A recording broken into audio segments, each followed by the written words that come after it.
Yo Chelsea fans, welcome back to Bridge of Blue bareng gue Nanda Sugiono. Di video kali ini ada info orang dalam mengenai project Chelsea antara Palmer dan Esteva Willian. Update terbaru dari info mengenai Enzo Maresca dan info para pemain yang jadi inceran Chelsea di transfer Januari. Sebelum gue mulai, gue pengen sapa-sapa dulu para True Blue yang sudah bergabung di channel ini. Ada True Blue dari Cilegon, True Blue dari Tegal, dan True Blue dari Pulau Panikiang, Sulawesi.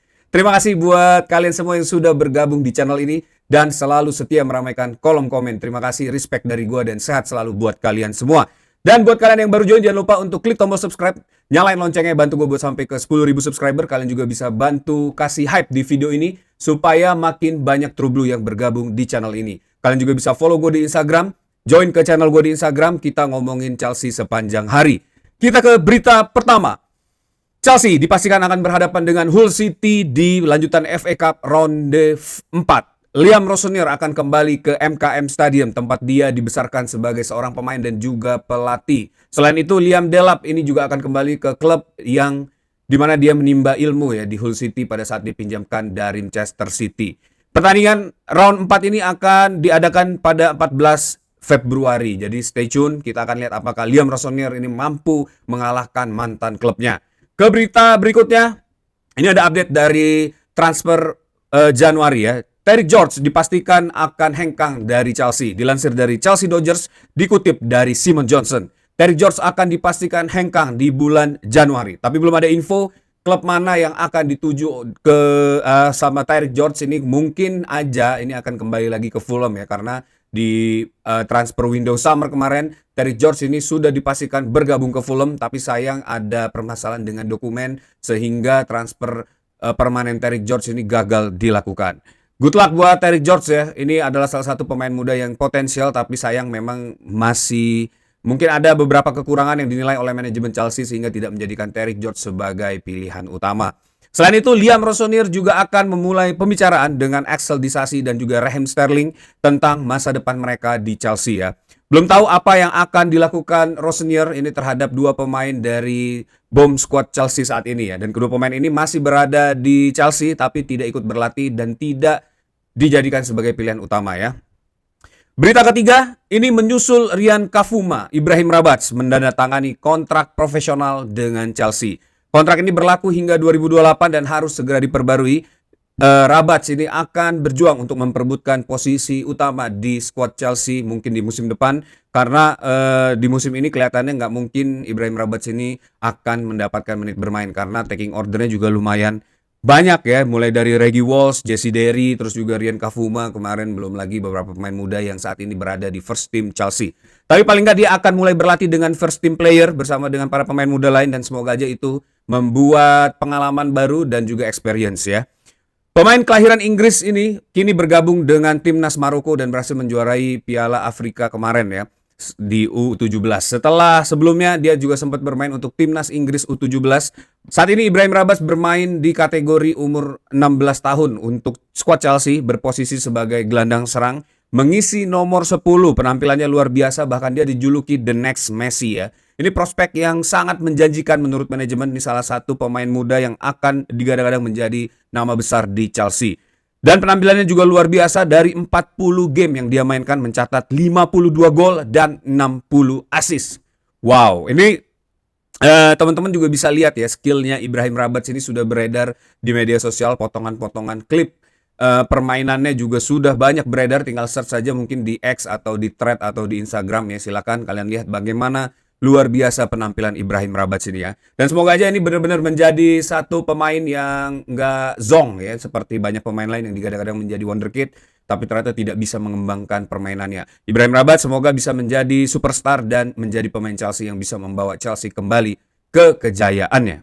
Next kita ke berita berikutnya. Dilansir dari Chelsea Transfer, dikutip dari BBC. Chelsea mengagumi back Rennes Jeremy Jacquet dan juga memantau penyerang Juventus Kenan Yildiz. Meski masih ada opsi lain yang ikut dipertimbangkan. Sementara itu striker Saint Etienne ini Dylan Nguessan memang sempat dikaitkan dengan Chelsea, tetapi saat ini ia lebih menjadi target Strasbourg, klub saudara Chelsea di Perancis. Nah ini Jeremy Jacquet saat ini bermain buat Rennes, mencatatkan 16 pertandingan dan 4 kartu kuning ya. Ini bukan statistik yang menurut gue luar biasa. Gue juga nggak tahu kenapa manajemen atau sporting director ini menugaskan scouting untuk melihat kemampuan dia. Karena gue takut nih pemain menjadi the next Axel Disasi ya. Coba terus pendapat kalian mengenai Jeremy Jacket yang tahu permainannya, apakah dia memang sebagus itu atau dia biasa aja sebenarnya. Kalau Kenan Yildiz ini cukup menarik. Ini akan menjadi firepower buat Chelsea seandainya memang menjadi perekrutan di bulan Januari ini atau di summer nanti. Ini akan memperkuat squad Chelsea. Tapi pertanyaannya, kita saat ini sudah memiliki winger yang lumayan banyak. Mungkin nanti ada Mykhailo Mudryk yang kembali ya. Dan pertanyaannya, apakah manajemen ini akan menggunakan seluruh winger atau bagaimana cara mereka mengelola squad ini sehingga bisa memaksimalkan potensi yang ada ya. Ini akan menjadi pertanyaan besar. Kita lihat aja seperti apa nanti akan terjadi dengan Kenan Yildiz dan beberapa winger lain di Chelsea yang didatangkan juga di musim ini. Ada Garnacho dan juga Jimmy Gittens ya. Ini akan menjadi pertanyaan besar buat kita semua. Berita berikutnya ini juga masih dari Transfer News. Chelsea bakal datangkan penyerang lagi. Dilansir dari Chelsea Dodgers ya, ini dikutip dari Santi Auna, ini salah satu jurnalis Prancis. Chelsea tertarik pada penyerang berusia 23 tahun, Anis Hadj Moussa. Dalam beberapa hari terakhir telah terjadi pertemuan antara Chelsea dan agennya Mohamed Dahmane. Jika Feyenoord menerima tawaran yang bagus, Hadj Moussa bisa hengkang pada transfer musim dingin ini. Saat ini banyak klub lain juga meminatinya ya. Nah ini Moussa ini salah satu pemain yang katanya lagi naik daun di Eropa ya. Moussa musim ini berhasil mencatatkan 15 pertandingan dan mencetak 5 gol dan 3 assist. Sebenarnya ini pemain lebih banyak bermain di area sayap kanan. Ia terkenal dengan gaya dribblingnya yang sangat agresif dan juga style of play-nya yang sangat versatile ya. Tapi kita lihat lagi-lagi untuk bagian sayap sebenarnya udah banyak banget entah apa yang dipikirkan ya. Tapi gue juga gak yakin ini berita benar karena umurnya 23 tahun ini sudah jauh melampaui benchmark Chelsea untuk merekrut pemain ya. Tapi kita lihat aja apakah betul nanti Chelsea akan mendatangkan Hadj Moussa ini ke Stamford Bridge ya. Kemudian berita dari medical squad yang dibuat oleh para petinggi Chelsea untuk meminimalisir cedera para pemain. Ini dia, gue mendapatkan data para anggota dari Independent Medical Squad yang menjadi masalah buat Enzo Maresca ya. Ini ada medical director bernama Craig Roberts. Craig Roberts ini ditunjuk pada pertengahan 2024 untuk merombak sistem medis dan kebugaran klub setelah banyaknya catatan cedera yang buruk. Ia didatangkan dari Bournemouth dan sebelumnya juga memiliki pengalaman bekerja di rugby Afrika Selatan. Jadi itu dia ya, itu adalah bosnya medical ini namanya Craig Roberts. Kemudian ada Director of Performance, ini ada Byers Kavanagh. Dibawa dari tim nasional Inggris ini pada tahun 2023 ya. Kavanagh sendiri sebelumnya bersama tim nasional Inggris ini sudah 7 tahun dan dia memiliki pengalaman yang cukup signifikan kalau gue lihat dari CV dia di LinkedIn ya. Dan ini menjadi salah satu orang yang katanya menjadi musuhnya Enzo Maresca di Chelsea pada saat itu ya.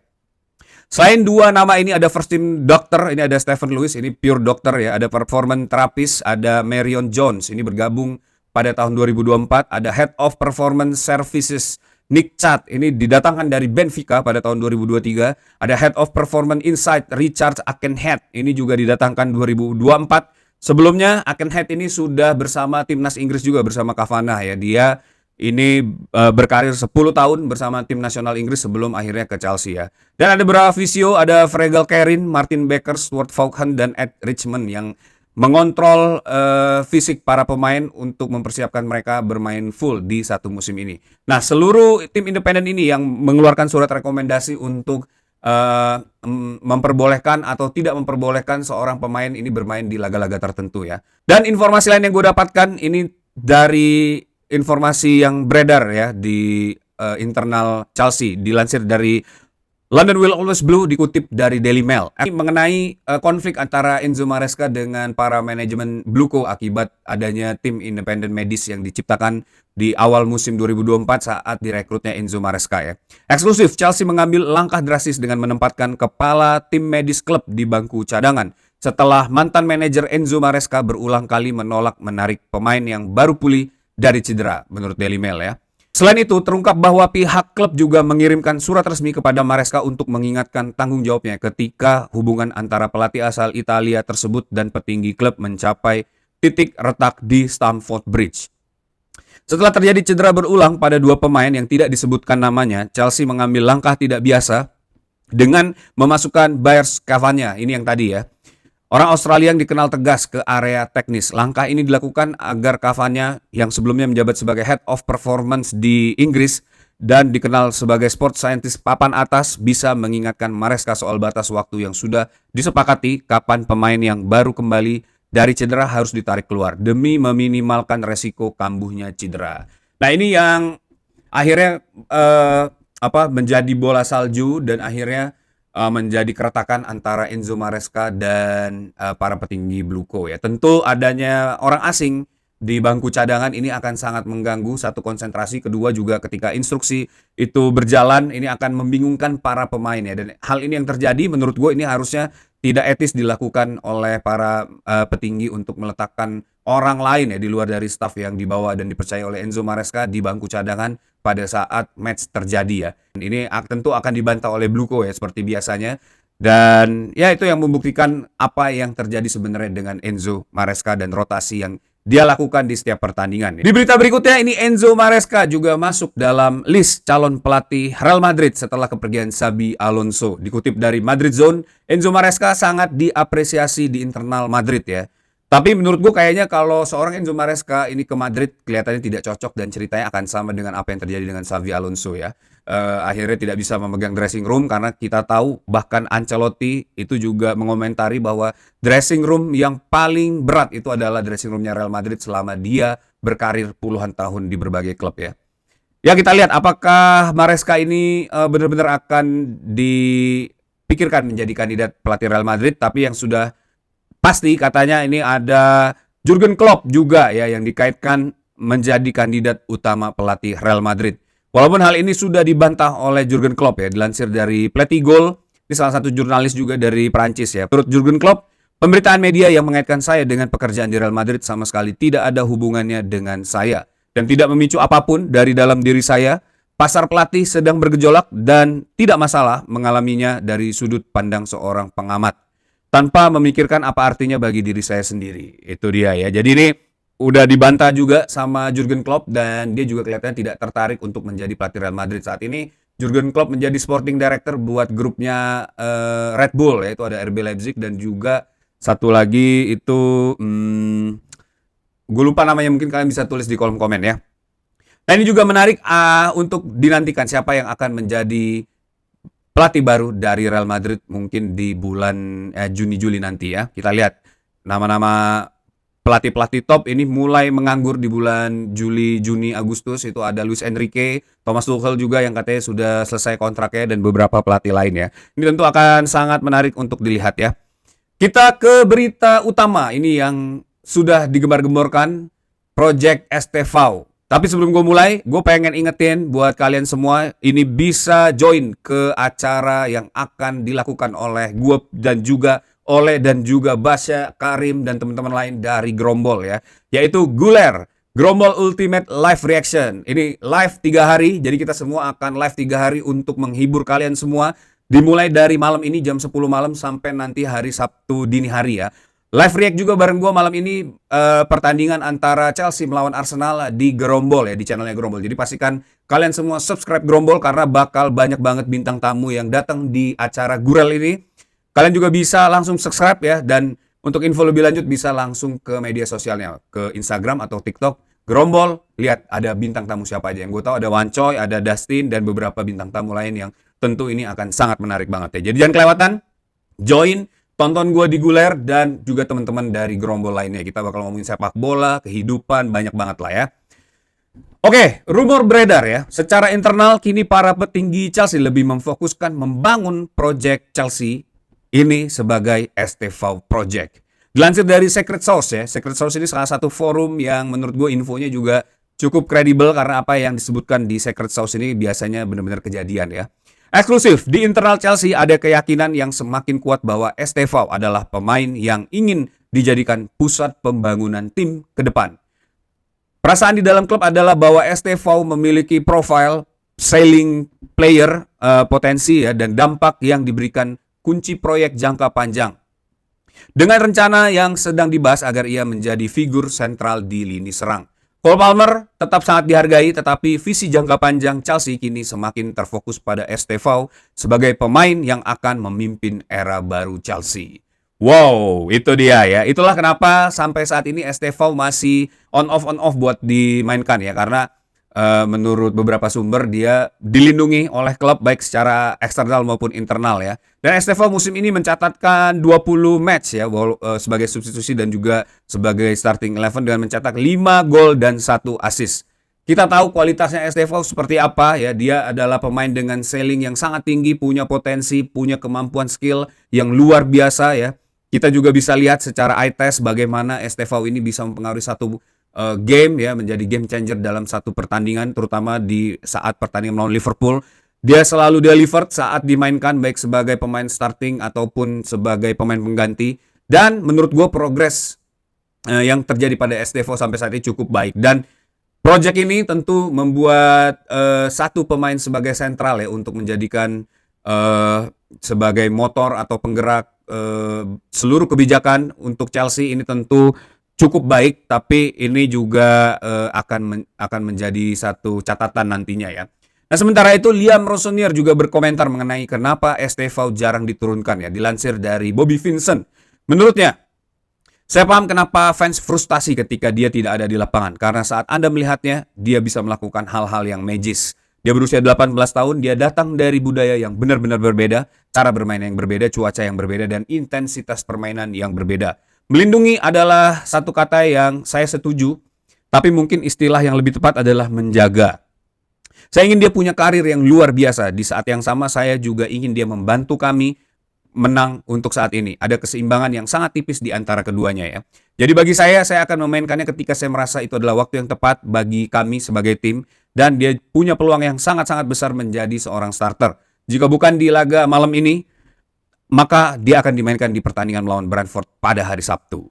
Nah itu dia ya. Nah ini sejalan dengan hal tersebut ya. Rossonier juga menyatakan sudah berbicara dengan pihak Bluco mengenai rencana perekrutan para pemain baru di bawah tangan Liam Rossonier ya. Dilansir dari Simon Johnson, pembicaraan soal rencana transfer sudah dilakukan antara Bluco bersama Liam Rossonier. Meski fokus utama saat ini adalah merekrut pemain di musim panas, ketika lebih banyak opsi yang tersedia, Chelsea tetap membuka kemungkinan mendatangkan pemain untuk tim utama sebelum tenggat waktu di bulan Januari ini jika ada peluang yang tepat.